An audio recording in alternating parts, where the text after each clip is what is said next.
Yo, what is up guys? It's Pedro here, and in today's video I will be talking about different Washington football team playoff scenarios and what the Washington football team has to do in the final 5 weeks to make the playoffs. We'll talk about that, and if I have time, we'll talk about the injury news from today. So if you guys are new, make sure to subscribe for Washington and NFL content. Hit that like button and turn on those notifications so you never miss a video. It really helps out a ton. And make sure you guys go ahead and check out WinView and my Twitter. First couple links in the description. Let's get right into the video. So the Washington football team is currently on a 4-game winning streak, and they are 6-6 on the season through 13 weeks. And right now, currently, they have the 6th seed for the NFC playoffs. So that is great news, but the season isn't over. They got 5 games left and 5 games against divisional opponents, NFC East opponents. So it's going to be tough, and they've got to do well in the next 5 weeks if they want to make the playoffs. So we're going to be going through a playoff simulator that, calculates the percent chance of making the playoffs and, considering each win that we put in there. You look at our schedule. We play the Cowboys this week, of course, then the Eagles at Philly, then we play the Cowboys in Dallas, and then we play the Eagles at home, and then the Giants the last game of the season. So you look at this, simulator right here, 538, that, calculate the percent chance of making the playoffs. Right now, we have a 51% chance of making the playoffs, and we're 6-6. We have the 6th seed, and it's really, if we get 9 wins, I've went through it, we're gonna have a very good chance of making the playoffs. 8 wins, that's where it gets tough. So let's go through it right now. So we have, like I said, 51% chance of making the playoffs, and this number right here is 17% chance of winning the division. And we're going to go through each game, put it as a win and a loss, and also go through, and I'll give you guys my opinion on which games are the most important. Obviously, if you want to win the division, you got to beat Dallas and probably have to sweep them. If you win against Dallas this week, it puts our playoff chances at 69%. So it's a big game, or I guess 70% still moving around. So around 69-70% if you win against Dallas, because that is huge. You're at 7-6 on the season and gives you a 32% chance of winning the division. But let's take that, game away. If we beat Philly at Philly, that's even more of, a boost for us. It puts that 78%. So I think, obviously the Dallas games, if we want to win the division, those games are definitely more important, because we're going to have to sweep them probably if we want to win the division. But in terms of getting a wild card spot, beating the Eagles is more important, because we are competing with them for a playoff spot in the wild cards. We're competing with the Rams, which they're going to be ahead of us for the rest of the season. So we're really not competing with them much. The 49ers, which we're ahead of them right now, they have a higher percent chance of making the playoffs currently. We're higher right now just because I, had Washington winning this game, but right now they're a little bit higher than us. But we're really competing with the 49ers and then the Eagles and the Vikings and a couple other teams, but really just the Eagles and the Vikings. So if we win this game against Philly at Philly, that is huge for our playoff chances. So let me go through. I'll go through kind of a realistic thing. So let's say unfortunate injury news today with, Sweat testing positive, and, we have Logan Thompson on IR, so he's out for the year, and, a couple players didn't practice. But let's say, just hypothetically, we win this game, it's at home, we have a chance then, so that puts us at 69%. Then we lose against the Eagles, so that puts us at, a 53-ish% chance of making the playoffs. Then we go and, it's at Dallas. So it's going to be much tougher to win, in my opinion. So that puts us on a 2-game losing streak with only a 38% chance of making the playoffs. But then you go for the Week 17 and Week 18 matchups, where you're going to play Washington plays, at Washington. So I'm going to put that as a win. And if you look at that, Washington beating Philly and having, going 8-8 so far in the season has them at 67% chance. If they lose this game right here to the Giants, it puts them at a 37% chance. If they win, they're basically almost guaranteed in at 9-8. I've put it through a bunch of different tests at 9 wins, almost every single combination for the rest of our games. If we have 9 wins at the end of the season, we have a very, very, very high chance of making the playoffs. It's almost guaranteed. 9 wins will definitely not win the division. It actually, there's almost 0% chance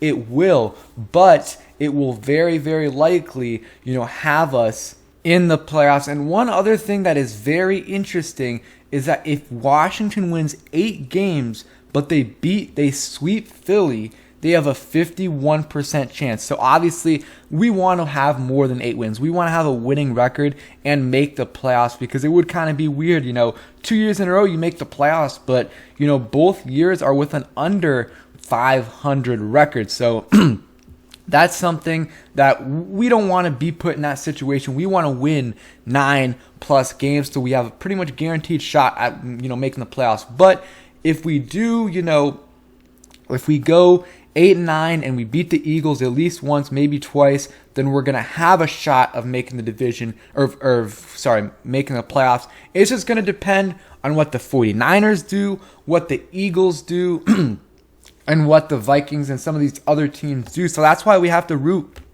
heavy against teams like the Vikings, against, especially teams like the Eagles, and some of the other teams down there really don't have that much of a chance, like the Saints, but those are teams that we're going to have to root against, because each one of those teams that lose, the Saints, the Panthers, the Falcons, any of those teams that lose, it's a slight advantage to the Washington football team. It helps out their chances a little bit.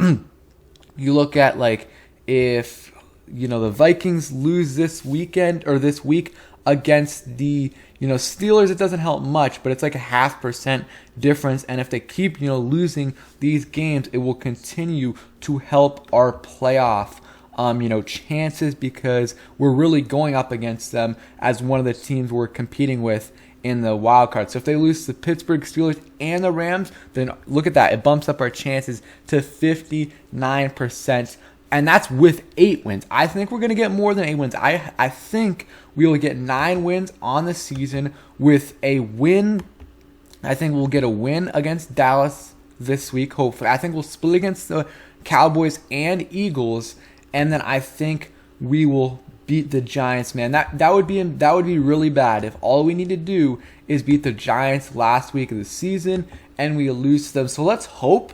It would be nice if we can just have that decided before that game. If we can just have it decided that we're already in the playoffs before the Giants game, that would be amazing. But we all know it's Washington. We know it's probably not going to be like that. But, still a chance. And if we do that, if we win 3 games, we're going to have a 95+% chance of making the playoffs. So that's what we have to do. Win 3 more games, on the season. They're not going to be easy games, but you should be able to beat the Giants. You should be able to eat the Eagles at least once. It is Jalen Hurts. And then the Cowboys. You just have to get 1 win. If you can get 1 win there, it's going to really, really help you out on the season. That puts you at 3 wins and very, very likely in the playoffs. Again, 8 is kind of in the middle. You have like a 40 to 50% chance of making the playoffs, but let's hope we can get to 9 so we don't even have to worry about other teams winning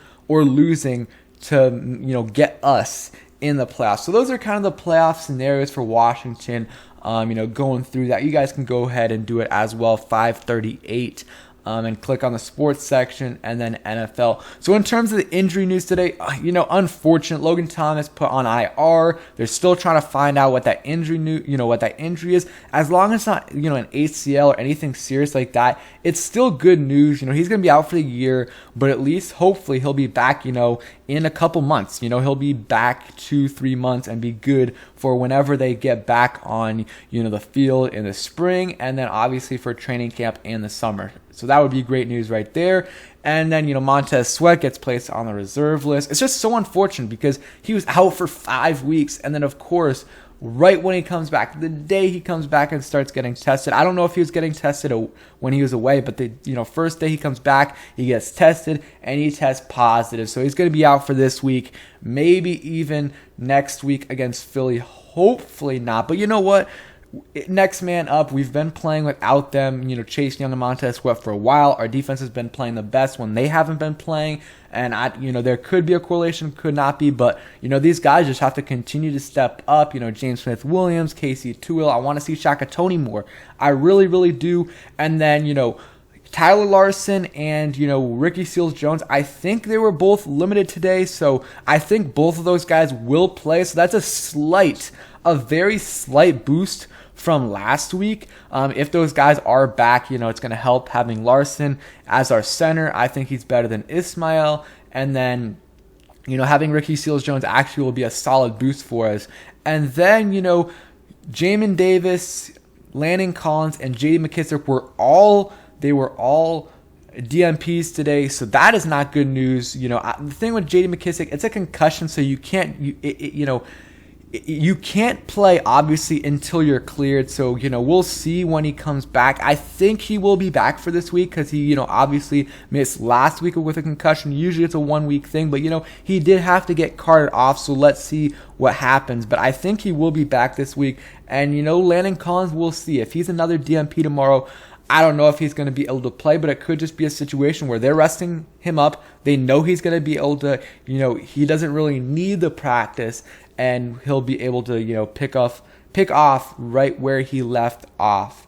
Right where he left off, and continue to ball out. So let's hope Landon Collins can play. Jamin Davis, I think he got a concussion in the Raiders game, so that again, he hasn't been playing great, but Khaleke Hudson got placed on IR. Jamin Davis might be out for this game. Same thing with Landon Collins. So if I'm Washington, the Texans, release Zach Cunningham, I would go ahead and sign him because he's a good linebacker, and he would be an upgrade over Jamin Davis and some of these other guys.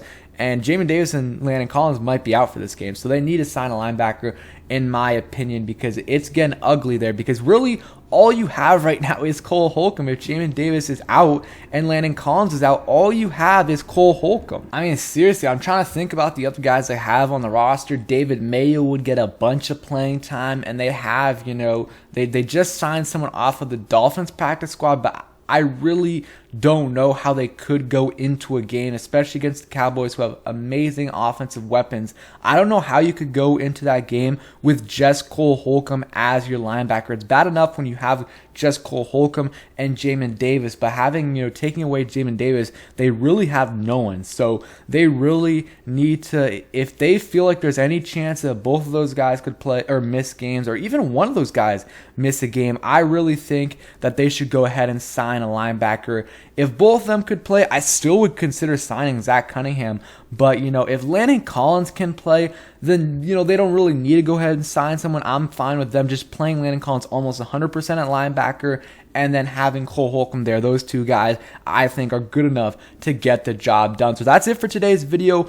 I asked on a community poll which video you guys wanted to see, the playoff scenario video or an Antonio Gibson video. So you guys wanted the playoff scenario video. I will come out maybe with the Antonio Gibson video in the next couple days. If not this week, it'll be early next week. So thank you guys for watching. Hope you guys enjoyed the video. If you did, hit that like button, subscribe if you guys are new, and turn on those notifications so you never miss a video. Peace, guys.